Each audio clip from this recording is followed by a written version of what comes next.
Morning, everybody. Good morning.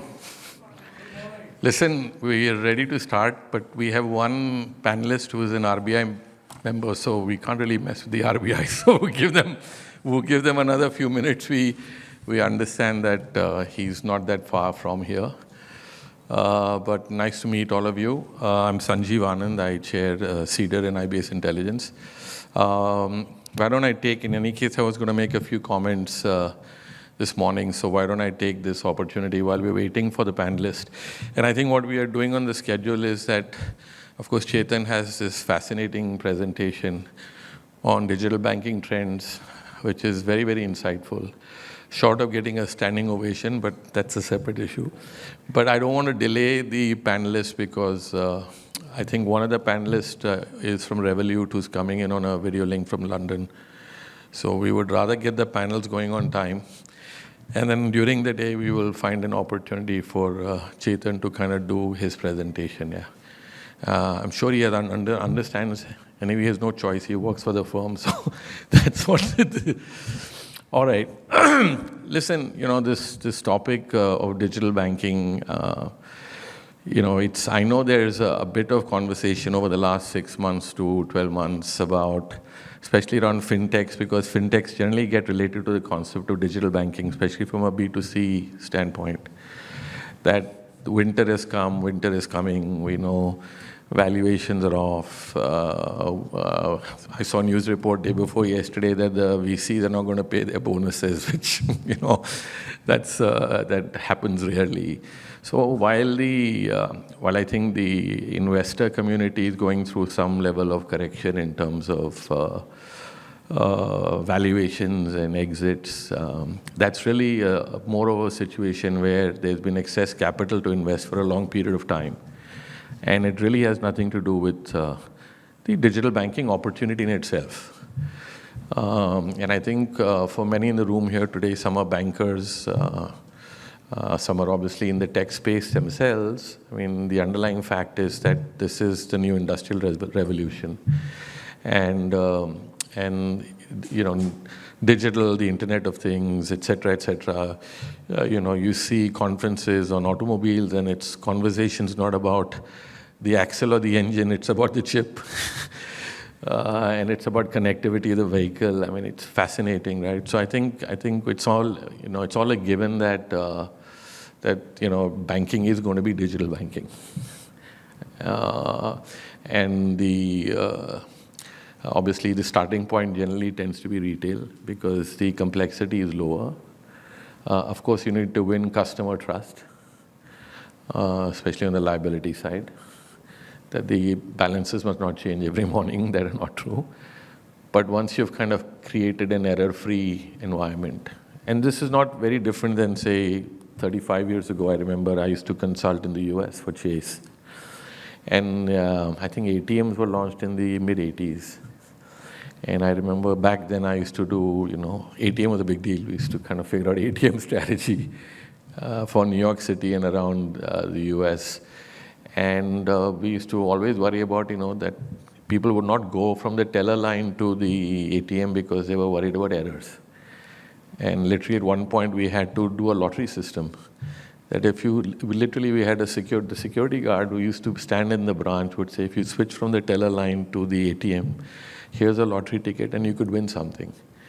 And it almost was a campaign for 6 months that actually moved customers to one channel to the other. So, as I said, the human behavior is such that every time you do something transformational, and I would say that ATMs in those days were, just as transformational from a mindset perspective that digital banking is today. So I think that transition is obviously on.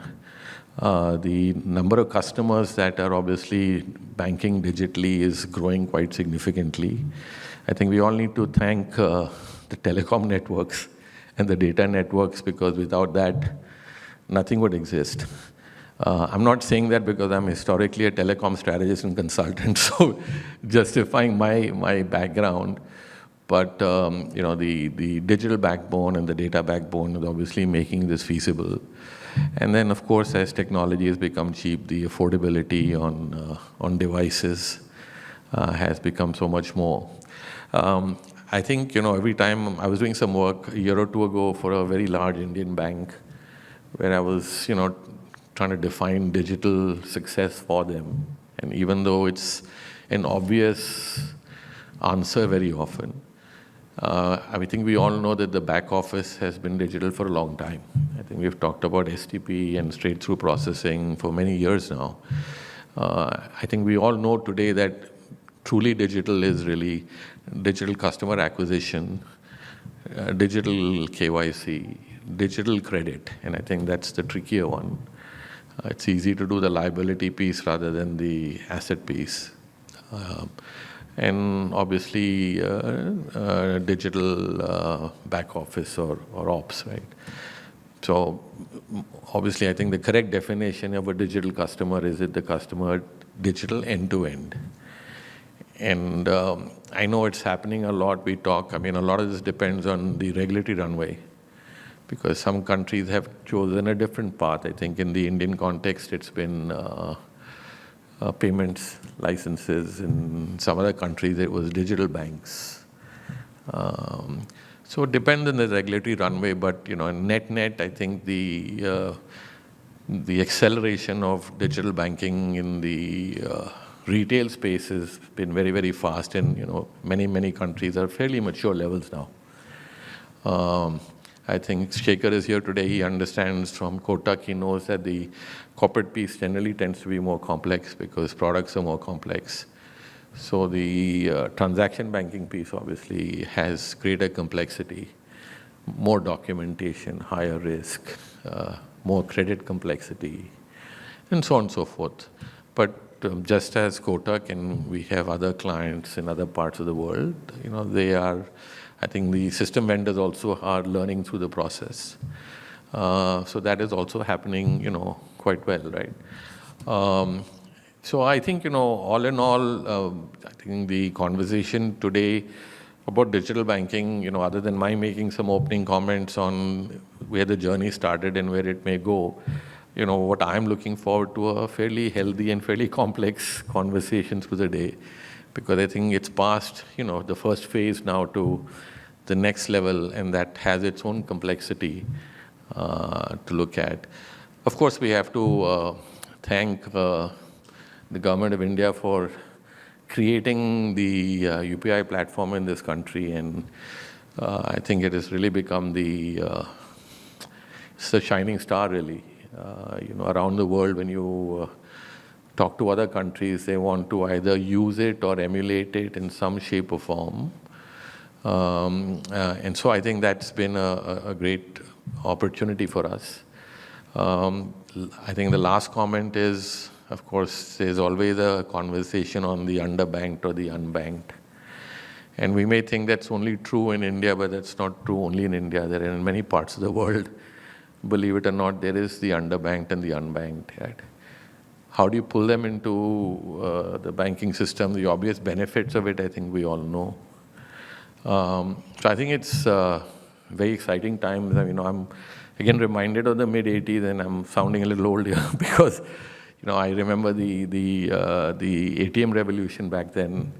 And to be honest, that was around the time actually the telecom revolution also happened, the digitization of large switching systems and networks. And so I almost feel like it's deja vu that it's back to 1985. So anyway, it's nice to have you all here. I think we have an exciting panel for this morning. I'm not going to do the introduction. I have somebody who's going to do it, but I look forward to having you all here through the day. I know the panelists and I know the Cedar-IBSi team members are going to do their best to make it as interesting as possible, other than song and dance. 30 seconds on the firm. Some of you know us, some don't. We've been around for a very long time, founded by a Harvard professor, Robert Kaplan, who created the Balance Scorecard, which is a strategic framework. So Cedar has been around for over 30 years. I started in the US in the mid-'80s in Chicago. And we have a very significant financial services and FD consulting practice. We bought a company called IBS Intelligence in the UK about 10 years ago. They'd been around for 20 years. And so I think the combined, and they're a fintech research advisory firm, a mini Gartner, so to speak. So I think the platform between the two actually for the conversation that we're going to have today is quite deep. And I'm hoping that the Cedar and IBS moderators show that competency. But enjoy the day. See you around here. Thank you.